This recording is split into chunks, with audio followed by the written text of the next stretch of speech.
Welcome back to the OPL, guys, where we're in our OPL legend match between Direwolves and Sin Gaming. Currently, Direwolves are up 1-0. They won game one in pretty commanding fashion. However, at the start of that game, there was an exploit used to do with the Merkwolf camp where Sybil walked it across mid lane and smote it to kill it and send it into Sin's jungle. For that, they will be docked their first ban, and any further use of the exploit will be reviewed by a case-to-case basis. With that out of the way, it was an early game exploit. That mid-late game just did not look fantastic for Sin. They really have to reset going into this next game. If you're looking at them from a coaching point of view, what are you thinking? Where are you trying to take the team in terms of going up against the Direwolves? Yeah, I guess one of the biggest blessings about the OPL this season is we have the best of 3 format. So teams do get their chances at redemption. I think the biggest thing, as a coach myself, I would focus on them just resetting emotionally and just calming themselves down and, getting ready for the best of 3. Yeah, I think for all of what happened there to Juves in the early game, he actually played quite well and responded well to what was happening. You could tell the Dials were really looking to hammer Juves there in the jungle because they constantly started invading. In fact, that team fight we saw started by Kuden and Civil just being like wandering into the jungle, having a bit of fun. So I think just reset, maybe keep your vision up, make sure you don't get invaded too hard. And I think just watch the early stages because drafting seemed fine for both teams. It's just when Dials play together, it seems like the hardest thing to do. So don't play their game. Don't fight them when they want to. Yeah, it certainly seems to be the case. On the other side of the rift, though, you've got a team quite young that don't have any coaching staff. We talked about Sharp's leadership role, but it's very easy for the rush of blood to happen. Of course, Summoner's Rift starts at 0-0 every single time. Is there a case that Direwolves might get a little bit ahead of themselves in this game? I think there's definitely the chance, right? Any team can sort of get a bit cocky, and I wouldn't suspect Direwolves will, but I'm not necessarily surprised if they do, I guess. Yeah, I think for me, their mid lane is very solid. Fantix is a very cool, collected player, so I don't think he'll be the one to do that sort of thing. Raze is definitely the man that always has a flag on me, because the first games we saw him in the OPL, he went a little bit ham. So he might have to reel it in, but he's been playing much more reserved after maybe a little too much there in the first week. I think in general, the Dials drafting looks strong. They're clearly playing together well. That's their strength both on and off the rift, it feels like. So just keep up what's good already. Yeah, it certainly did look like they were very strong in that game one. There's another pick that is on my mind right now. Time and time again, we're seeing Gangplank get through drafts right now and lose games in Oceania. It's crazy talk. What is going on with Oceanic Gangplanks, Jess? You're a coach. You don't have to be polite to these guys. Are they just bad at playing it? Do teams not know how to play around it? What is the deal? I think it's a combination. There's a really high mechanical or a high individual ability needed to play the champion, and then it really demands a lot from your team. So Gangplank's not a good early game, and that's a lot of the issues Oceanic teams have. They'll just get choked out of games by 5 minutes. Yeah, because what I've heard is that, there's a mixture of it never gets to be played because everyone just bans it all the time. So then when it gets through, you kind of get baited into picking it. And then that classic Oceanic Fido at the start of the games just kind of mucks up the rhythm that Gangplank gets into. Yeah, definitely. Oh, sorry, go ahead. No, it's kind of interesting because Lyssandra's another champion that was in meta that sort of dropped off a bit, but I think people figured out how to play around it and figure out her weaknesses. Gangplank feels like he has so many strengths that this shouldn't be happening, but I think it is what you're saying, that the players maybe don't know it as well. I, for one, know that Fantix's Gangplank is ridiculous, so I'm surprised he didn't play it, but Dial was clearly confident playing against it, preferred to pick the Corki. They're clearly on top of these top picks. Yeah, it certainly does appear to be a case. Another Oceanic special got through that game. I love him. He's a pink blog. His name is Zach. Why do people play Zach? Why does Spooks not play Zach? He hates Zach. He does hate Zach. Spooks plays Zach, maybe in an OPL soon near you. No, I think Zach was really a product of the bans there, right? So we saw the triple ban against Jews, which, surprised everyone, right? No one expected the person that they all, were really negative and critical of, would get 3 bans. So then pulling that into he was almost forced onto the Elise. I think the Zach was just a comfort and response pick into that. Yeah, I know Sybil, on the desk that it's his favorite champion. He really loves playing it, and the team do play well with it. I'm not convinced it's that good, but I think the teams that do play it, mostly these two, hilariously enough, do actually play it very well. There's potential for a ban here just because I think both Sybil and Jews are actually good Zach players, and Zach exploits aggression, and I think both these teams can sometimes fall pitfall to being a little too aggressive. Dials often use it to set things up, and Sin use it to honestly get Rhymeister ahead most of the time when they're playing it, usually with something like a Yasuo. I don't think it should be as big a deal if it is, but if it is, maybe take it off the rift and see what happens. Yeah, just maybe get rid of that champion. The one lane we didn't concentrate on in the pregame, And now maybe a little bit shaky on that was the bottom lane. It actually looked like Juves' greatest success in that game at least was getting down there, helping Kadra and Rogue out, trying to get them ahead. Is that an area that, they just sack the top part of the map, say you guys have to go even because we feel that we can get Kadra ahead in this lane and try and snowball our veteran to victory? I don't think teams generally look to snowball the Ezreal, so I mean that maybe just threw a curveball in itself. We did mention that the Direwolves were going to focus top mid, and that was sort of evident. I think it was a good, nice reactive play from Juves. Definitely credit to him for that. Obviously, it didn't do enough for them. And Kalista Alistair are never really going to be held down by a gank or two. Yeah, Kalista certainly is coming back as a really big power pick in Oceania. Just talk to me about the strengths of the champion right now and why everyone seems to be going back to the utility AD carry. Yeah, so obviously 2016 saw a massive overhaul of the AD carry or marks and roll. So we saw a lot of changes and a lot of things just shifted around. When Kalista was originally nerfed, everyone just assumed she was bad in lane swaps and her laning was a lot weaker than it became or previously was. And now people just have cycled back into it, realized that the engaged champions that are now played in support are just really strong, and it synergizes completely well with Kalista. Yeah, so there you go. Pick Kalista for your support, not necessarily for your AD carry. Gets them in and out of lots of danger. But game 2 for Sin versus Direwolves is coming right up. So here's Atlas and Rusty to get us into game. Thank you very much, Spawn. And we'll see exactly what kind of picks get through the draft this time around. Of course, Gangplank, a question mark there, Rusty. Of course, the Corki, very, very strong in the hands of Fantix. And it looks like this guy has definitely had his breakfast this morning.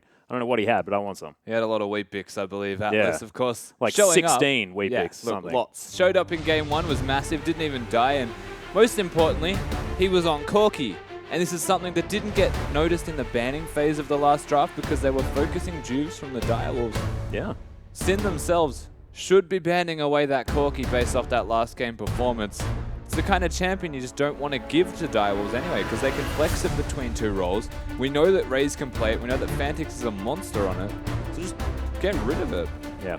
It's just really scary because you normally see these sort of triple bans against Fantix. Now what do? How do you ban 4 champions? Just ludicrous. But the Graves is going to be taken away here from the Direwolves. Poppy is going to be removed from Sin, so a lot of respect to that first pick ability of the Poppy. Yeah, taking that one away. Rogue did even play it in that last game, so interesting choices here from Sin.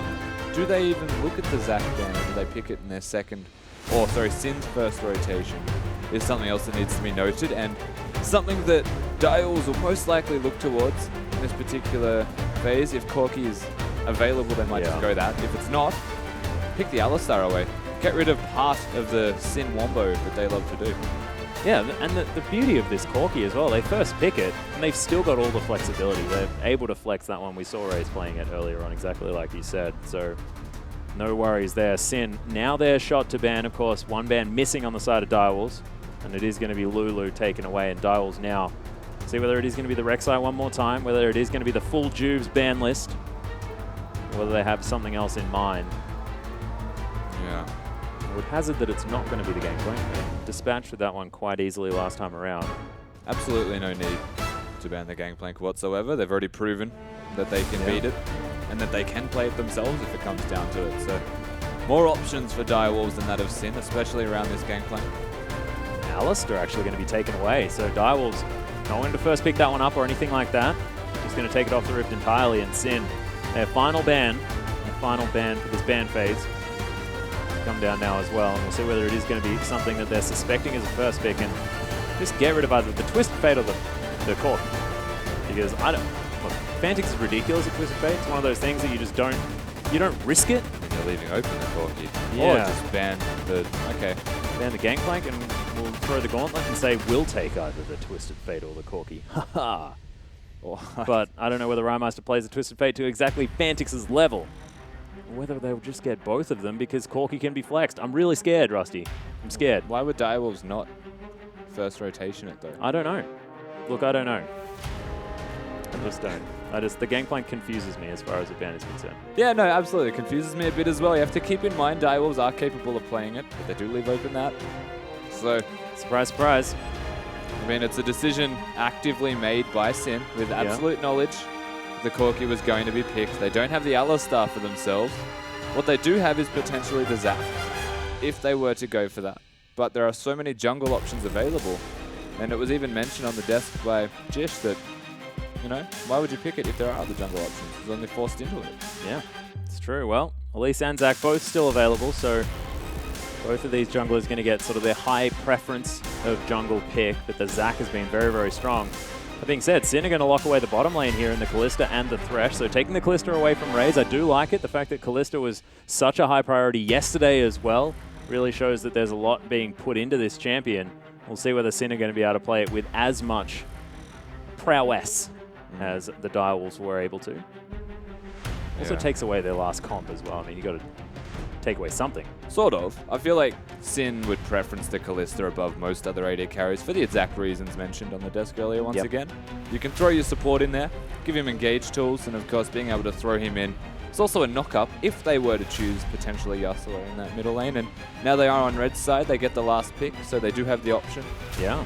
Speaking of knockups, 2 of them picked up here in the forms of Rek'Sai and Braum. That is going to be potentially the Corki Braum bottom lane, which has seen a fair bit of success. Or, of course, they can grab a different AD carry here as well. Direwolves with a lot of flexibility still. And, of course, the versatility of a Rek'Sai is just fantastic in general, so it fits into a whole lot of different comps. Rek'Sai does it all. One of the strongest junglers at the moment. She's so overwhelming. Wow, and Kindred actually going to be picked up here, of course, was the final ban from the Direwolves last time around, and Juve says, all right, I'll grab it. Yeah. See how this one works. Having banned it away and not this time does leave that open. Of course, Direwolves missing that ban. Could be a big factor in having this champion available to Sin. Big question mark, though, over the Kindred. Squishy champion, and of course they do have their 2 other, what you would call a tank role, I guess, potentially. Yep. Already locked in the Fiora and the Thresh, so reasonably squishy team across the board here from Sin, and does open up a lot of options for Direwolves if they want to just go raw damage and just take them out. Well, it looks like raw damage is being considered here, plus a heck of a lot of CC if that Lissandra, which was mentioned actually, is sort of falling out of vogue just a little bit. Now being considered once more. Of course, Sharp, as a former mid laner, just fits so well into grabbing these control mages towards the top side of the map. It is looking like it's going to be locked in, so Lucian and Lissandra are going to be taken away. Yeah, so they pick up Corki once again for Fantix in this middle lane. Yeah. Very strong champion on him, and especially in his hands. I mean, the fact they've gone for the Lissandra as well, actually very good into Fiora to an extent. Okay. You can only riposte 1 of the 2 stuns, so should never actually be able to kill you. And that is a big bonus in a Fiora lane, because that's what they look to do most of the time. Yep. And you should be able to get at even with the Claw if worse comes to worse. The CC between a Kindred and a Fiora is non-existent, so it's a safe pickup, especially in that top lane right now with the matchups. So it's actually an overall pretty good pick here. Yep, I like it. Dial sort of rounding out their comp. One thing I do want to talk about on the side of Sin is the synergy between both a Fiora and a Kindred, sorry. Just with the fact that the ultimate goes down and then you have time to proc all those vitals of the Grand Challenge, reset the fight, have a whole lot of health back because of that healing field. But it is going to be Rymeister grabbing the Diana for the mid lane. High burst assassin. Yeah. Of course, potentially able to take out what is the Corki in this middle lane. Crazy decision, though, here from Rymeister, going for this melee-based assassin that does need some items and levels to scale up in strength against a Corki that should be able to at least harass you a bit. Very crazy stuff, and as well, it does put them into this position where they have the opportunity to do that 1-3-1 split push that we saw yesterday out of the Hellions. They said, well, if we can't split push 1 lane well enough, let's just do 2, and it worked out well for the team.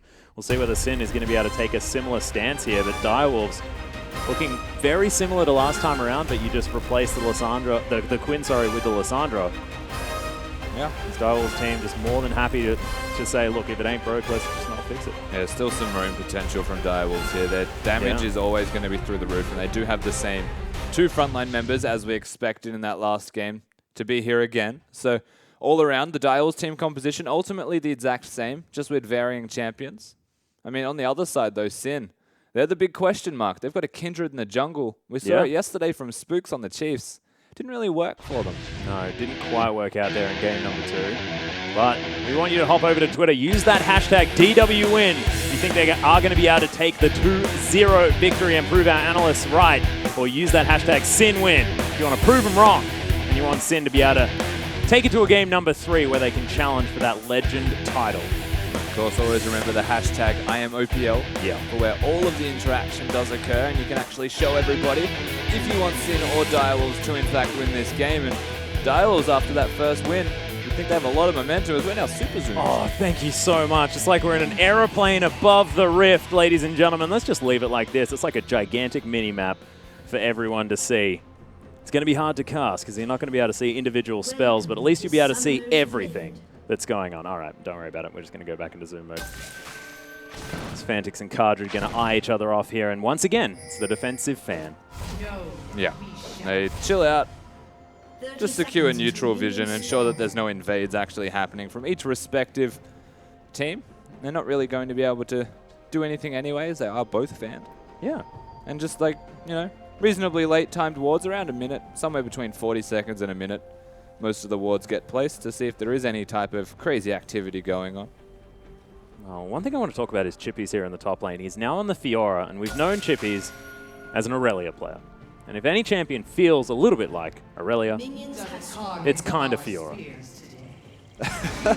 It didn't quite work, That did it? was the most vague statement. If anyone feels a little bit, it's kind of Yeah. Fiora. I wasn't all that sure about it. It's a fighter. Definitely a fighter. Yeah, she's got a sword thing. There's a mechanical level required for Chippies in particular here, especially against the Lissandra. So Yep. I will say this matchup can be quite volatile if executed on well from either player, primarily Chippies. Well, you can see Sharp helping out with this Gromp. Of course, Sybil is going to head over to that blue buff, so mirroring the start that Jews went for last time around. Is going to be the bottom lane. Taking the Gromp for themselves, though, as the Krugs are going to fall on the other side of the map. So level 2 is going to be hit relatively soon as Rymeister pops that Pale Cascade. He's going to soak some damage as he tries to hit these creeps. But Thunderlords goes off and Fantix says, yes, I'm going to win that trade, sir. Yeah, he definitely will be, and he'll continue to. Yeah, No once real again. kill threat. Scary stuff, though, but as a melee mid laner, you do want to use that health as a resource, as Rogue is going to miss the death sentence. Nice dodge there from Raze. And I mean, he's honestly going to be fine. The way the Diana plays these lanes is actually at quite a low health value. And so you look towards Sybil, you look towards Jews to see what they can do, and naturally the Rek'Sai doing a standard jungle clear doesn't have a lot of health to speak of just yet. And only around the 3 to 330 mark. Nice hook. Oh, yeah, nice hook. There's the double flay as well as the Unbreakable comes in, but Cardred holding on to that Rend. Raze, we'll see how many sticks he gets in him, but look at the damage onto the Callista. First blood goes down as Cuden picks it up. Over-aggression from Sin as Rogue now has to back away. Wow. Cuden just bops him. The second the Braum passive is down, Braum does a little bit more magic damage with each respective auto attack. Cardred not respecting that. And not flashing to safety. Goes down to the bop of Cuden. Juice is here. Yeah, there's the flash play. Another double comes in as the Unbreakable stopping a lot of this damage. Raze now struggling to deal with Juves as he's once again going to be able to get out of here. Juves now in a whole host of trouble. Rek'Sai's down as well as Sybil finds his way into the fight. Cuden picks up a double one and Rogue gets stunned up. This could be 3. Give it to the Braum, boys and girls. We want to see this monster, but it's not going to happen as Sybil locks that one down. 3-0, another early lead for Direwolves. Juves didn't even take the lantern to get in closer to attack Raze on this Lucian. Lives with a blinking health bar and one auto attack, the difference between life and death there.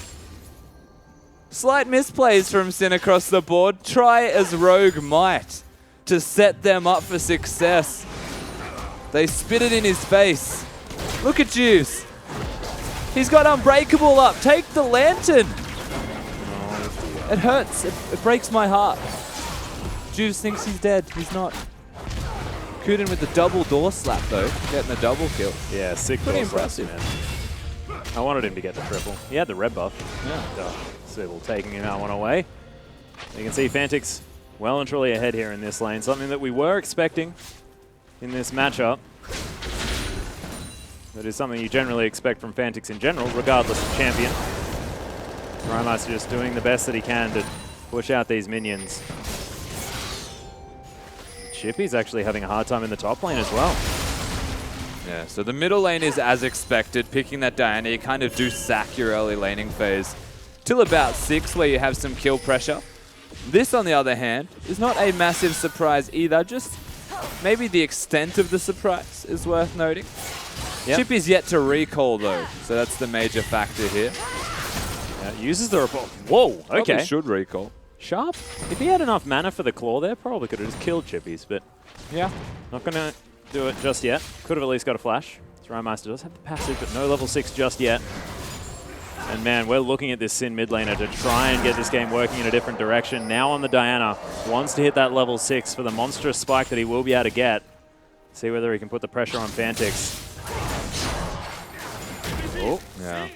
Rogue goes for it again, but not going to find it. I mean, once again, we're looking towards late game for Sin. Major difference is that Cardred and Rogue on the strongest bot lane combo in the game, arguably, of course, maybe with Nautilus. They're winning in CS. Well, a lot of respect for it here as Rogue's going to get the focus. Cardred dancing around this one, but Rogue is so dead. And Cardred can't find enough damage with that Rend. He's just going to eat himself a tunnel and say, well, that's not exactly the consolation prize I was looking for. Not at all, and that was honestly the natural gank path here for Sybil. Mid lane's winning, at least in pressure, controlling Rymeister. It's closed the gap a fair bit. Top lane was winning, at least in pressure as well. The farm, they've done well, Sin, to maintain close to the same values. Oh, Riposte going to be used early here from Chippies, but bit of pressure put down onto Sharp. But realistically, he only needs to go bottom because that's the one lane Sin is outright, well, they were outright winning. Now that's completely turned around. Direwolves are winning pretty much across the board respectively. Well, Juice on this Callista is going to be able to grab a stack here of his passive as he takes down that Rift Scuttler. Fantix now possibly a target as he's going for a bit of an invade. See how confident Juves is on this Kindred to try and get the work done, but there's the ultimate in. Lunar Rush comes down. The reset happens as Juves finds his way over the top. Valkyrie going to be used. And there was just no Moonfall available, so Rymeister couldn't cancel it. Yeah, Rymeister actually getting out-traded there to an extent. He runs the risk of dying every single time this happens, and the only reason he did show that aggression is because Juice was there. But Juice being spotted by that ward allows Fantix to be just cute enough and just aggressive enough to ensure the trade goes well, working around his vision splendidly. Yeah, Fantix definitely playing this one well, and now going once again towards that Hex Drinker as his first item. Will nullify a lot of Rymeister's damage as Chippies Ult him. not going to quite find the riposte, and that's going to be the solo kill for Sharp. Sybil says, come on, man, I thought you needed me. I called that I was ganking. Yeah, bro, wait for me. Sharp, of course, destroying Chippies, who's getting a little bit hyphy. The use of that riposte. Doesn't actually riposte anything and gives the go signal for Sharp, essentially, who takes him down, and the pressure hasn't stopped.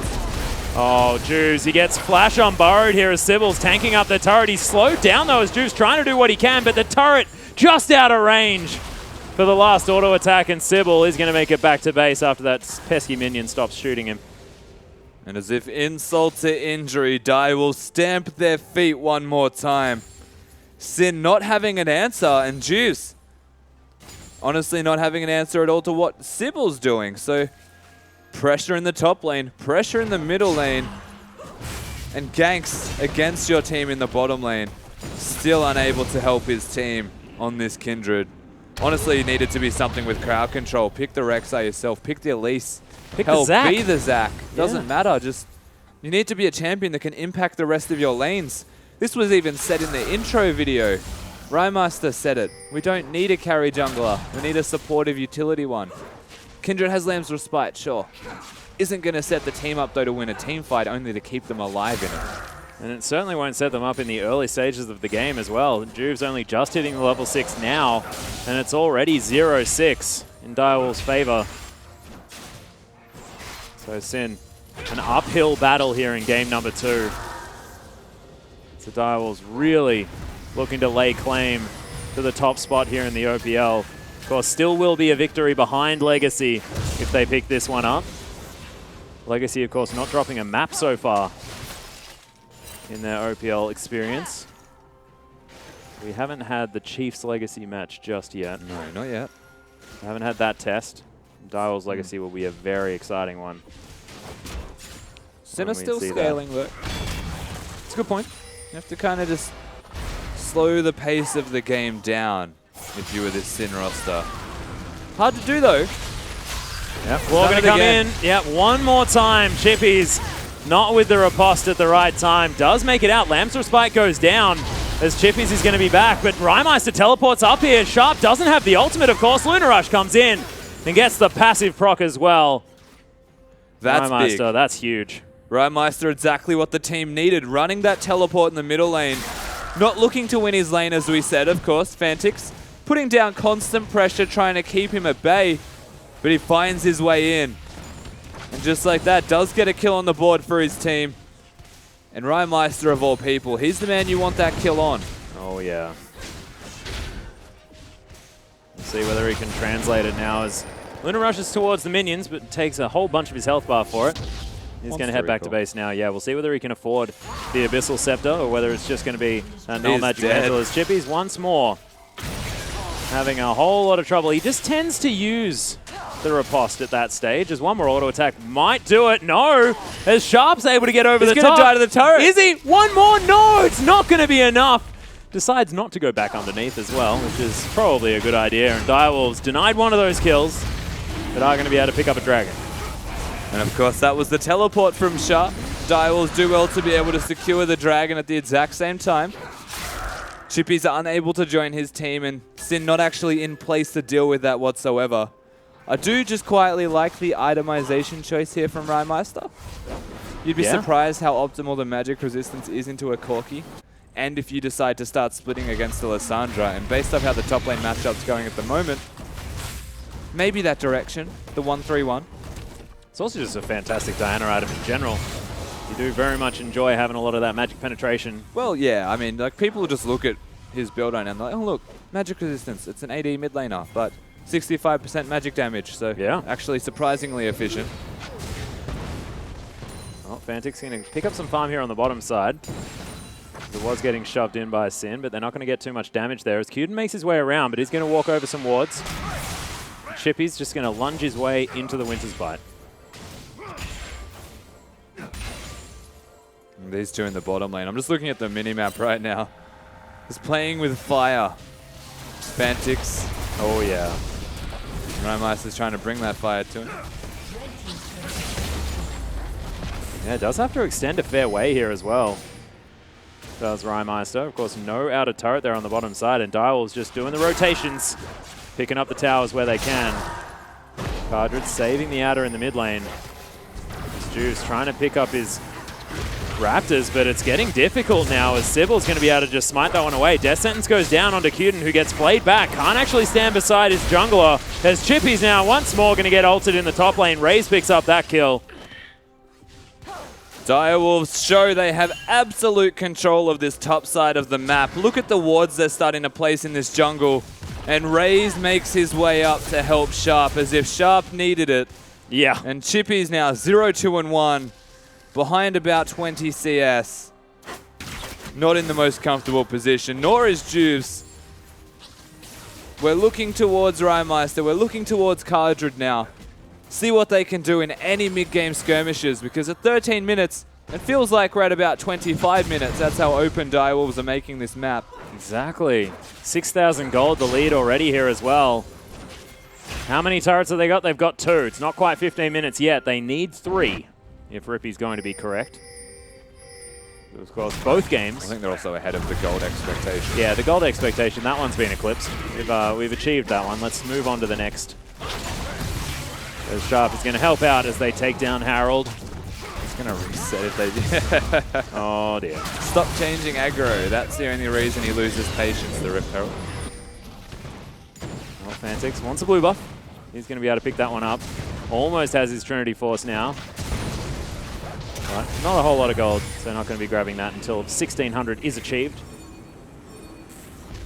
Most surprisingly, 2-0-2 this Lucian with the same farm, miles ahead, 1,300 gold. Oh, Juves actually wanders back in to try and get his red buff. Takes the Dark Passage, but loses the majority of his health bar and does now have to go back to base. This opens up the map here for Raze, who's trying to take down this outer turret in the mid lane. It's very, very low as Fantix is here as well. Rymeister, though, looking for the flank. We'll see whether he can actually make his way in. He does have the flank. Fantix. Yeah, he gets hit by the Crescent Slash, and my goodness, he's going to get stunned. The ultimate goes down. They focus everything. They get rid of the Lysandra, but Raze falls down. Rogue now as well is going to get Fate's Called. There's Kadra dancing around the fight. Death Sentence comes in, but Rogue is going to fall down, and Sharp just ults himself. He's going to be safe for now, and Direwolves just know exactly what to do in these fights. Feels like communication. Juice is in trouble as well now. Or is he? Yeah, Lamb's Respite comes in, waits for the heal at the end there as well. Nicely done. Yeah. They managed to get out Sin. Of course, they still lose their turret. And control of this map is now 8k is the goal difference at 15 minutes. Rymeister had a flank. It was a pretty good flank because he managed to find Fantix with it. But it felt like a communication issue here from Sin across the entire team as they didn't continue to push down past their turret and try and help Rymeister knowing he had the flank. Gets caught on the flank because the rest of Direwolves walk around him then. Just easy cleanup work from there on out. And honestly, I feel like that was communication above all else. Yeah. I also feel like Unbreakable blocked the Crescent Slash as well. So couldn't actually tag Fantix with the passive or do the extra damage. Rymeister now going into split push duty. We'll see whether they can let this one work for them. As Rymeister, he's a decent split pusher on the Diana, as well as Chippy's theoretically being very strong on that Fiora in the split push scenario. But when they're this far behind, it's going to be very hard. I think in terms of relative strength, Rymeister is going to be fine against Sharp. My concern is the other 4 members of the team when Rymeister is fighting Sharp. Yeah.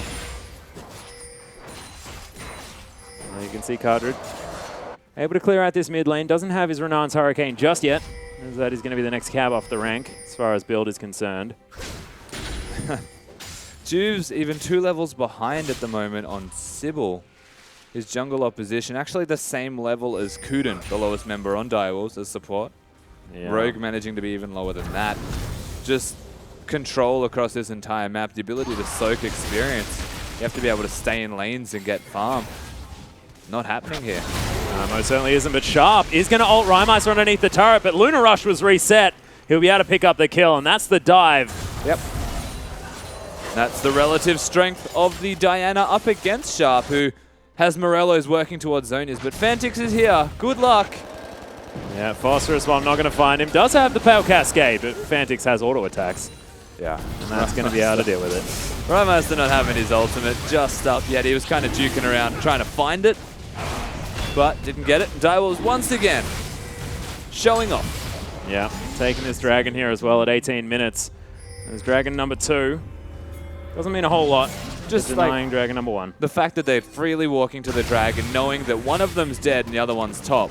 Yeah. When there is potentially a clear-cut player at disadvantage for them. Doesn't even matter for the Direwolves because what's yours is mine at the moment, and what's theirs is the jungle. Yeah. Sybil as well, shoving up this bottom lane. This does need a fair bit of attention.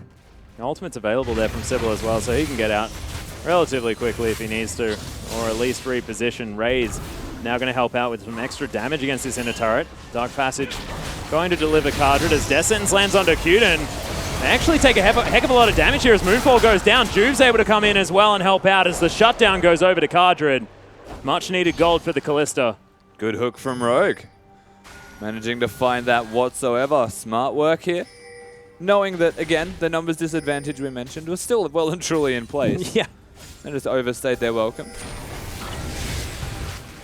Bit of cocky play there potentially, but Sybil, he's going to clear out some vision as he's moving back towards the river. Fantix getting some wards down. You can see Rogue notices that there's a pink, but they just don't have any map pressure. He can't clear that ward. And I feel like it all stems down to that jungle pick in Kindred. They banned it in the first game, so they showed respect trying to ban him out. And it was an effective strategy here from Direwolves, but they've also shown they don't need to ban him out because they can let him play the Kindred that was banned from him. Yeah, well, Fantix going to defend his pink ward here and also stop Juves from picking up the next stack on the passive. Heading over to that Rift Scuttler, now grabs himself a blue buff, and Fantix once again farming exceptionally. 225 CS here at 20 minutes into the game. 2-0 and 1. This Corky pick is just so strong. I mean, just Fantix in general. He averages 17 above the average at 10 minutes in farm. And that's the highest in the entire game. Entire league, rather. No one can beat him in farm at the moment. Well, it makes a bit of sense because he always seems to be ahead of the clock in that respect. But this Corky pick is just so strong at the moment, and he's just playing it such great effect. Sybil able to take down the Wolf Camp here as well, so he's going to be able to know exactly what's going on. The enemy bot side jungle. Yeah, Rhymeister actually looking for it. Moonfall comes in. Sybil just going to burrow his way out. His death sentence, we'll see whether it's going to be there. Not going to happen, as there is no rogue. And Sybil just takes half of his health. Yeah, the hook doesn't connect, and Fantix there to save his ally with that special delivery also. Most importantly, I will say. Yeah. As once again, working towards the Maw of Malmortius. Getting that early magic resistance, and it is quite a cost-efficient item to complete. You don't need to just go Hex Drinker. Yeah, as Rhymeister actually nice double Moonfall there as Raze has to flash out of the way. Nice dodge of the Winter's Bite there from Rhymeister, so they have to stop the siege. We're looking at Rhymeister featuring Sin, taking on all of Direwolves right now. And that is not a fallacy at all. That is an absolute fact. Well, he's taken part in all of their team's kills at the moment. Is the facilitator for the squad. As the Unbreakable once again going to be blocking all of that damage. Gets slowed down as well by the Winter's Bite, and Rhymeister not going to get stunned. They're going to lose his turret. Could be 2 turrets as well, though. Direwolves still opening this map up. Dude's dodging a fair bit of that damage. Winter's Bite going to go in again, but this turret is very, very low. Direwolves look to know exactly what they want to do. They just want to try and siege if they can. Rhymeister once again gets his Q blocked. And they can't find the opening. No. That was a teleport as well from both mid and top laners of Sin. Didn't even get the flank they were looking for. As simple as one Unbreakable diffuses the entire situation. Honestly, it just feels like they're desperate already. Yeah, and they're being ran around the rift here as well. Almost a 10,000 gold lead at 22 minutes in the game. Things going from bad to worse here for Sin. Direwolves now sharp. Does have that Zhonya's Hourglass here in the top lane. Massive amounts of cooldown reduction, as well as that stasis that he can put up for himself in a very happy position on this Lissandra. Despite falling down a couple of times. The fact that he's gone for the Negatron is also respecting Rhymeister and he's split pushing. Trying to not die to that burst. Yeah. Keep himself alive because he does have the teleport. That's the one thing that all of Sin are missing at the moment. So they have an advantage with a split pusher now in their back pocket. Well, Sin looking to grab some global gold where they can. Rhymeister here on the top side, pushing this wave in. Sharp is going to make it there. Rhymeister does definitely want to take this one down. Passive going to do some work. Look at the burst, though, from Rhymeister. Because he just wants to take down this turret. He's going to kill him as an afterthought there. Takes the turret as well as Direwolf still fighting as Juves right in amongst it. Does have the Lamb's Respite if he needs it, but Sybil's going down very low. Rhymeister once again finds his way in. No Unbreakable this time as Chippies lays down the challenge onto Sybil. He's going to get knocked up. Fantix as well. 3 members of Sin that he's dealing with is going to be able to take them down. And this is Sin finding a fight while Raze destroys their base. They managed to get some clean kills. Sybil's hanging around. And that inhibitor is actually going to be backed away from by Raze. Oh my goodness, Juves actually went back to base. Yeah. So this is, honestly, if he goes for this steal, it is a suicide play. But it's not going to be likely against the Callista and his blind. Oh, Chippies. Going down very, very low here as Juves has to deal with Raze. Loses the inhibitor, but Baron buff gets taken. Sin, a Baron against the Tide is a big deal. They do close that gap in the gold by a little bit, but the base now broken. Scary stuff. 3 kills and a Baron is a big swing in gold. Yeah. At the very least, back towards them. They now have the opportunity to regain some momentum with said gold that they have accrued for themselves. And I said it earlier, and I will say it again to reiterate. This is Rhymeister and friends. Yeah. Because this Diana is going off. 4, 2, and 3 now. You saw how quickly Sharp went down. A Negatron Cloak, not quite enough respect to be given to this Diana. Only 1,000 or so gold to be picked up before that Zhonya's Hourglass comes in as well, where he's going to be really slippery around these team fights. Difficult to take down. And it's a 2-item spike here for Cardred as well, who's been quietly farming quite nicely. 2, 1, and 2 now as well on this Callista, as it is going to be the QSS completed next item. Yeah. The real question is what Sin can do right now. If they can't utilize this Baron, they are still 6k gold behind, but they've closed the gap from 9. Yeah. But again, if they can't utilize this Baron, they've still got an open inhibitor for Direwolves to take, even if that comes back alive. And just the pressure that this is going to cause them in the bot side of the map. One thing that can be said is that Rhymaster does clear out minion waves, especially, and even super minion waves very, very quickly if you can actually get up close and personal with him. The genius strategy. Yeah. Sack the inhibitor because you bring us more minions. Yeah, more farm. Gets him every time. Rhymaster has actually closed that gap quite nicely, but here's the tweet from Soul Strikes, of course, former Direwolves player. How does Perfection Os, that is Fantix, of course, always manage to get over 10 CS per min every game? This guy gets CS better than most LCK pros. Oh. Not sure whether that's entirely true, That's but absolutely it's pretty close. true. No one gets farm like Perfection gets farm right now. I've never seen someone CS as effectively as this guy. It's like all he does is just crop the minions back. He's an agriculturalist at heart. Fantix Cam would be relatively boring, honestly. Fantix Cam. Effective. Damn right. Still ahead of the clock. Soul Strike's definitely right this game. Rymeister just clearing out minion waves. Janitorial duty on the minions. As the Baron buff is helping them stop this push from the Direwolves, but the momentum advantage still in control by the Direwolves as they push down this mid inner turret. Once Rapid Fire Cannon is done for Fantix as well, the poke starts to unlock for this Direwolves roster. Yeah. Between the culling and just the long-range auto attack, especially with Rapid Fire on Raze. I think Direwolves open a lot of capabilities here, as that is, in fact, enough money for the Rapid Fire whenever he wants to go back. Amazingly, though, Rhymice is ahead in gold in comparison to Fantix. Those extra few kills have helped out this Diana, but it's whether he can actually translate it into control over this map as they're bleeding turrets now, despite the Baron buff, which is now, of course, worn off. Yeah, Sin have actually given out experience quite well to their solo laners, being ahead of both Fantix and Sharp respectively, which means Chippies will hit 16 first. And there's a chance that Sin look to teamfight around that mark when they hit a big spike in power. Yeah. Rymeister almost capped out at 18. And he does have the Zhonya's now completed as well. Blasting one there, going towards that Void Staff as quickly as he can to deal with all this magic resist that has been picked up, especially on the solo laners of Direwolves. Fantix now has to run away. Juves was trying to get the engage, but can't quite find it. That is some pretty quick wave clear out of the Direwolves. It's amazing though. They pick up Diana, sack the laning phase, entirely planned here from Sin.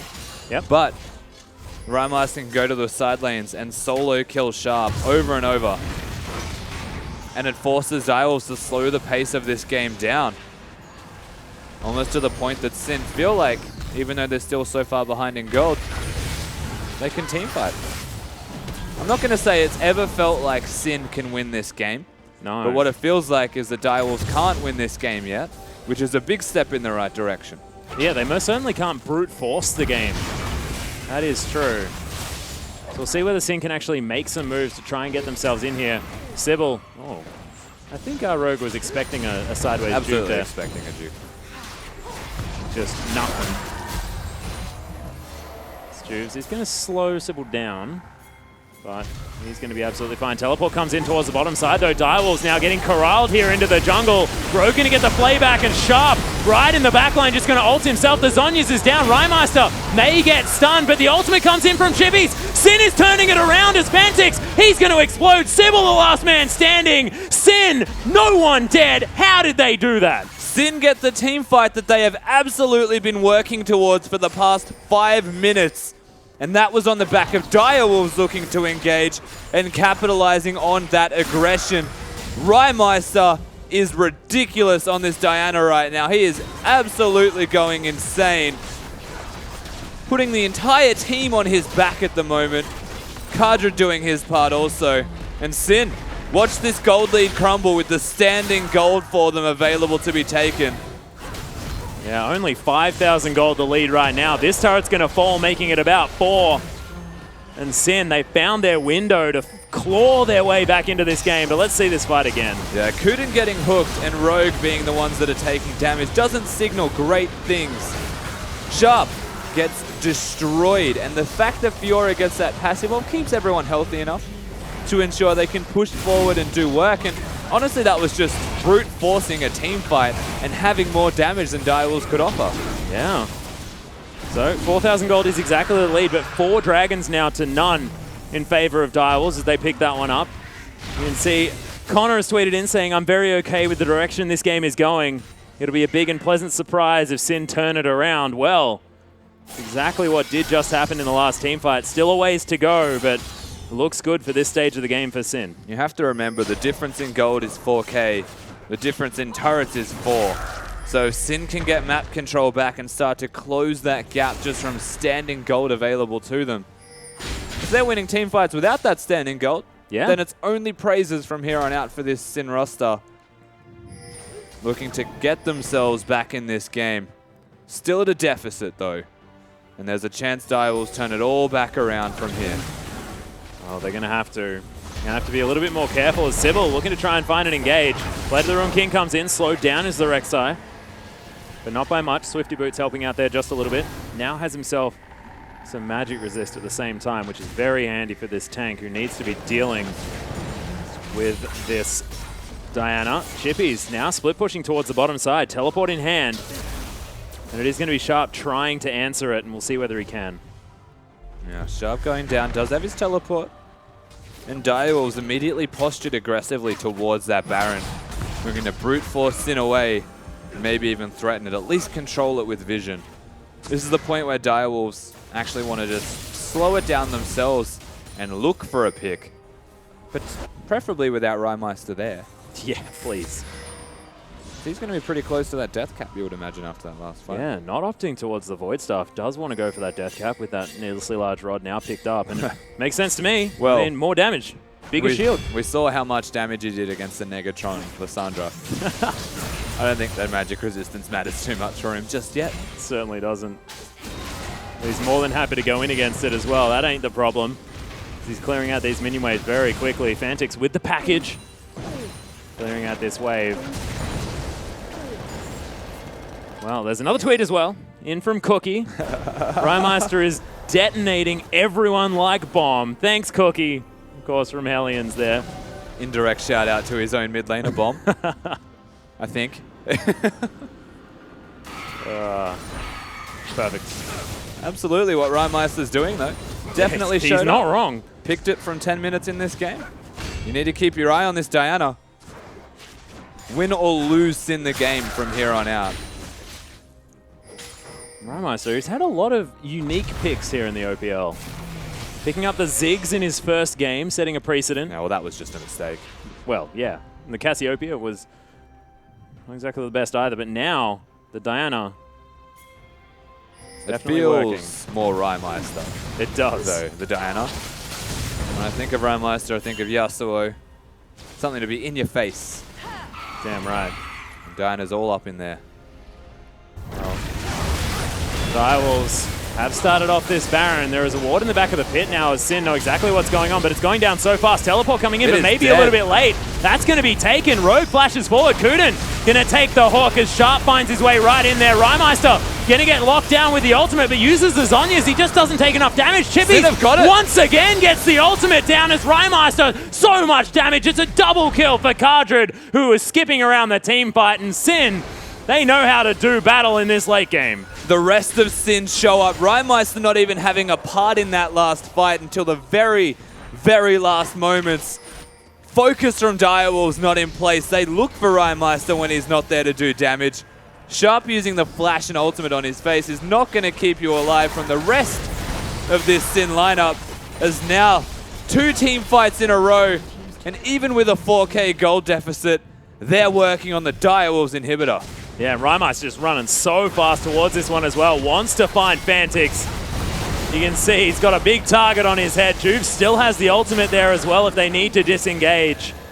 Direwolves lose their inhibitor now on the bottom side.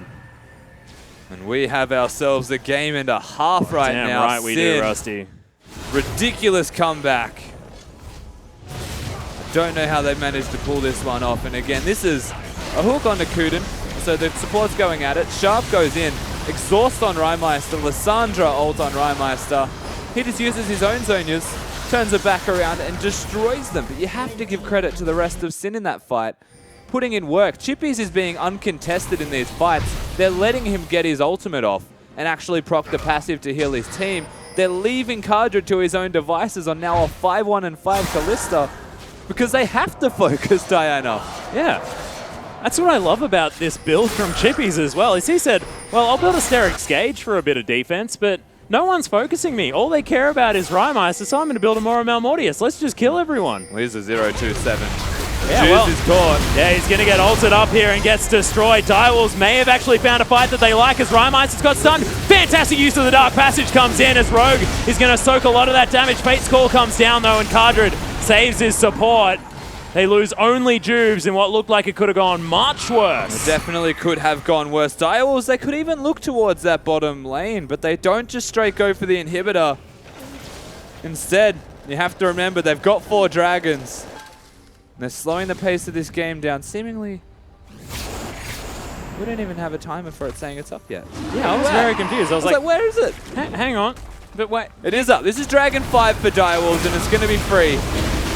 This is a power spike and a half. Yeah, burn, baby, burn. Direwolves are now going to head back to base. You can see Fantix still with his Baron buff swirling around him. They don't have a whole lot of them left, though, as Sybil, he also made it out with his. But this is going to be difficult now, because that's a fair bit of time that Sin have to deal with the big old dragon number 5 buff, which we haven't seen for quite some time. No, we haven't seen it in a very, very long time.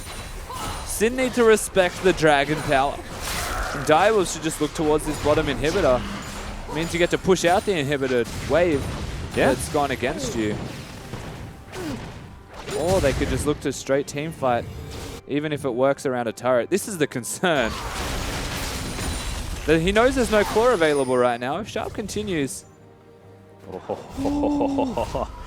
Oh dear, consensus is don't go away from our side of the map ever. Rymeister's consensus is soon TM, they will come. Yeah. And when they do, present a minion will wave, they annihilate will them. come. Does let it push back against him though. So that top wave is going to push in. Doesn't reset it, doesn't clear it. Because if he shows his face, Direwolves will just immediately rush in. No, he's going to show his face. He has a teleport. No, he doesn't. I'm not sure what that plan is. Well, I guess that means that Direwolves have to go very close to his fountain. So if he just backs, he'll be pretty close to the fight if it does break out. You can see Sin. He's not backing. No. Sin positioning themselves here towards the bottom side as Direwolves now not seen by the minion wave or any vision available here from Oh, they have Sin. one ward. Oh, yes, one cheeky one. I apologize. Did not see. Fantix pushing aggressively here in the mid lane. Teleport comes down. The back comes in from Rymeister, but they just lose their mid inhibitor turret for nothing. Inhibitor going to fall down as well as Direwolves just say, we're going to take your base, all right? If you're going to be in the top lane, stop that. I mean, Sin just absolutely concede 2 inhibitors because Diana was top lane. He didn't have a teleport. Have to question their strategy just there. That's now complete control of this map given to Direwolves, and their own inhibitor will be up soon enough. Sin fighting very much an uphill battle still. Well, it's a lot of respect given to that Dragon number 5 there as well. As you can see also Fantix now with the Infinity Edge picked up. Another BF sword probably going towards the Bloodthirster.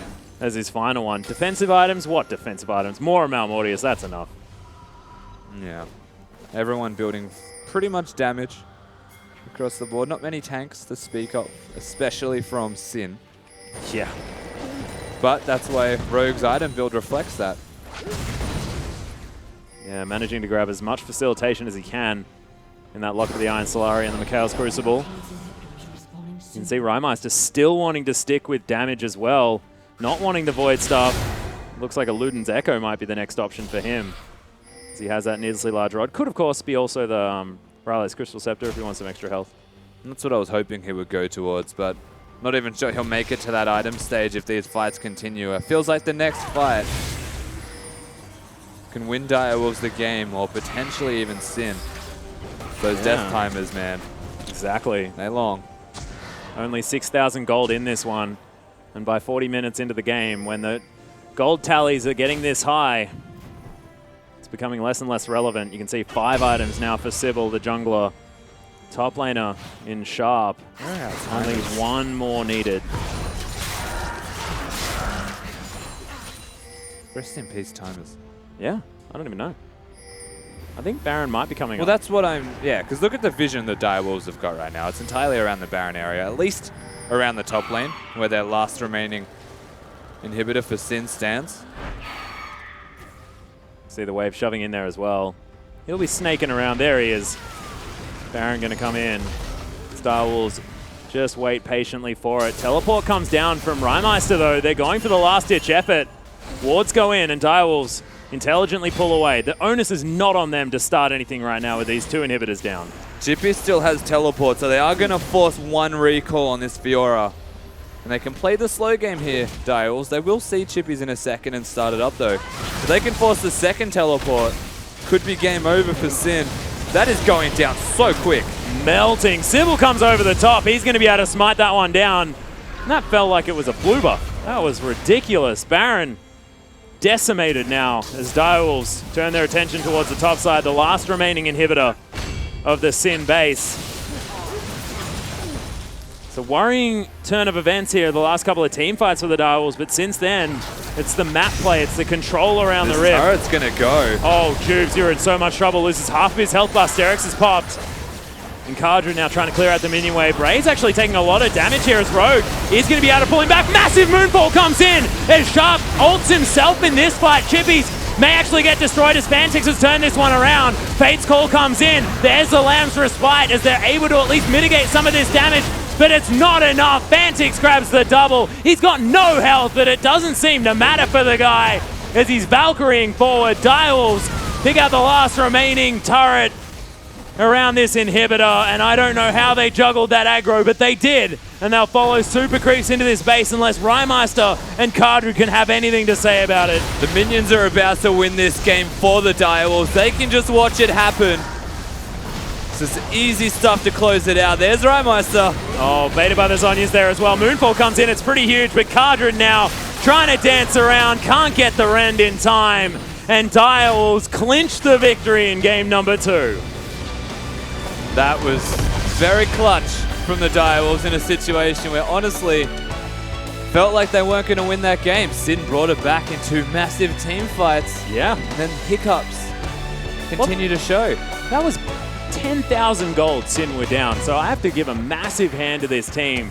Back-to-back team fights, almost managing to figure it out, but it was some small decision-making errors there. Losing those inhibitors really sort of cost them, because you're exactly right. Minions tended to win the game towards the end there after what was a fantastic fight from the Direwolves. So, whoa, tough stuff. And that's a difficult loss there for Sin. It's definitely a tough loss, and it's happened more than once now for Sin. So this late game shot calling, they need to reassess. Yeah, that's a problem. But we are going to throw it over to our analyst to break down that Direwolves victory.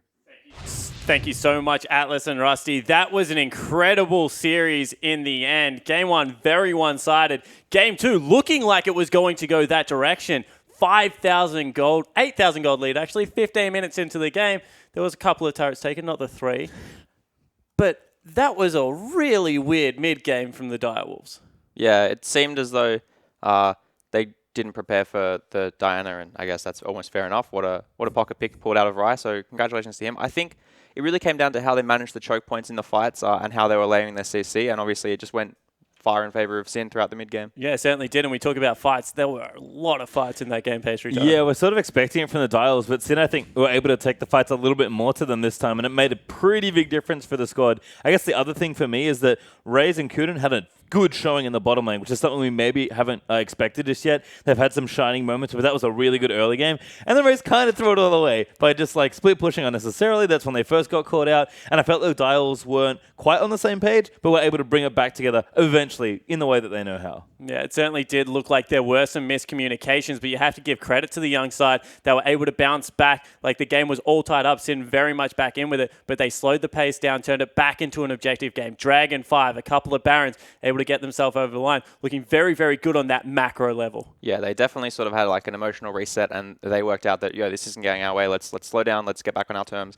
And that's how they did. They closed out the game almost in similar fashion to game one. They just really needed to set themselves back a little bit to do it. Yeah, I think the team fighting from both teams actually looked good towards the end. We saw a lot of good moments there from Sin, but the Dials still showing that together they do know how to play together. So again, definitely a much tougher game. It's nice to see Sin fighting back, but the Dials still showing that at least today they are the better team. Yeah, exactly right. And that will mean there is another 2-0 in the OPL. So let's take a look back at the week's results. On Monday night, Legacy were able to 2-0 Infernum, whilst Hellions beat out Trident. Chiefs were also able to take the 2-1 victory over Avantgarde. And tonight, your OPL legends Direwolves were able to take it against Sin in a 2-0.